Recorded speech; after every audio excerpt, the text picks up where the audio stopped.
We're talking about 5 million people who've been pushed out of their country, not just out of their home.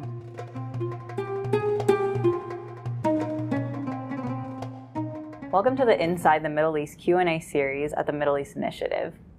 My name is Niku Jafarnia, and I'm a JD candidate at Harvard Law School and an editor at the Harvard Journal for Middle Eastern Politics and Policy. Today we are joined by Maha Yahya, director of the Carnegie Middle East Center in Beirut. Dr. Yahya, welcome to the program. Thank you so much for joining us today. Thank you for having me. It's a pleasure.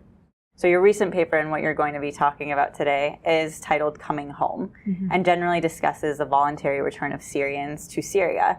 And much of your past work is also focused on this issue. So I wanted to ask, why are you so committed to the topic of returning refugees with so much going on in Syria right now? It's not the question of, my commitment to the issue of return is more out of concern that return may be involuntary. Given the size of the population displacements in the region in general, and particularly from Syria, we're talking about 5 million people who've been pushed out of their country, not just out of their homes in Syria. Internally displaced is another 6.7 million, but those who've been displaced out of the country are 5 million people almost. About 1.1 million of those are in Lebanon, these are the officially registered. The government claims there are another 500,000 as well. In Jordan, it's about 670,000 who are officially registered, and the government says there are another 1 million. So we're talking, and in Turkey there are about 2 to 3 million as well. So 2 million, I think, in Turkey, and then another million went to Europe. So we're talking about a very large number of people who've been forced out of their homes. A lot of the rhetoric in the host countries is about the fact that they are a burden on their communities, they're a burden on the host countries, and they must go back home. My concern is, and this is what I'll be talking about today, is that in the current framework of what is going on in Syria, i.e. the ongoing conflict, the fragmentation, the so-called de-escalation zones that are being created under the auspices of this would pave the way for a political settlement. All of these things do not create an environment that is safe for refugees to go back home to. So my commitment to that issue is very much coming from that concern.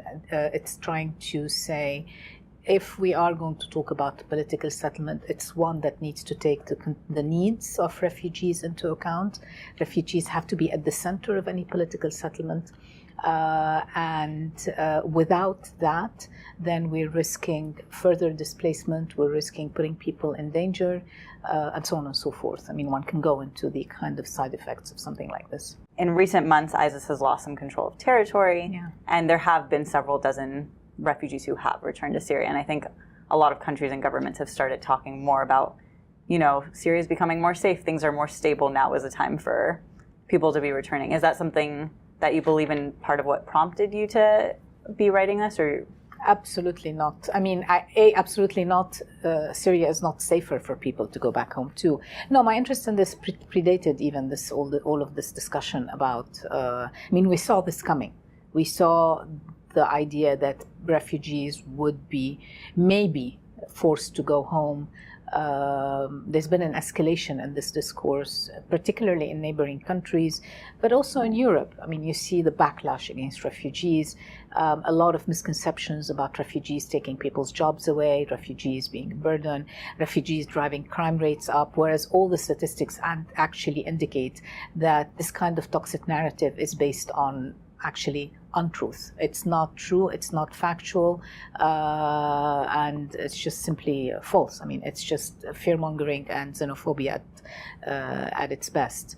So the idea that with the de-escalation zones, driving ISIS out of Raqqa or out of Syria is by far not creating a safer place for refugees to go back home. Raqqa itself, which was at one point the so-called capital of the so-called Islamic State, Raqqa itself is almost 80% destroyed. What are people supposed to go back to? That's one. Two, the conflict on the ground is not over. Forget about the Islamic State for a second. There's so many parties that are engaged in the conflict today in Syria that it's going to take a long time to resolve. Just at the very basic level, there is now, the Syrian Democratic Forces are in control of Raqqa. There's concern that there might be a pushback from the Syrian regime to take over. Maybe yes, maybe not. So the situation is still very unstable. These are not safe zones for people to go back to.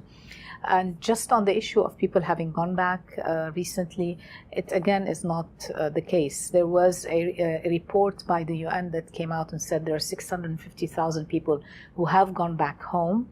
Out of those, actually, it was, I think, around 30,000 people that came back from outside of Syria, 15 or 30, I don't remember the exact figure. The rest were people who were internally displaced within Syria. The calculus for people who are internally displaced is very different from those who are refugees. Somebody who's internally displaced from one village to the other, their calculus about going back is it's much easier. They have a lot to gain out of going back to their homes if it's possible for them.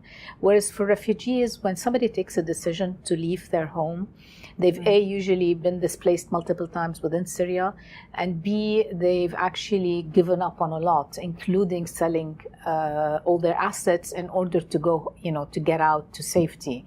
Right. So returning is not as simple as it is made out to be. Thank you again so much for joining us today. We really appreciate your time.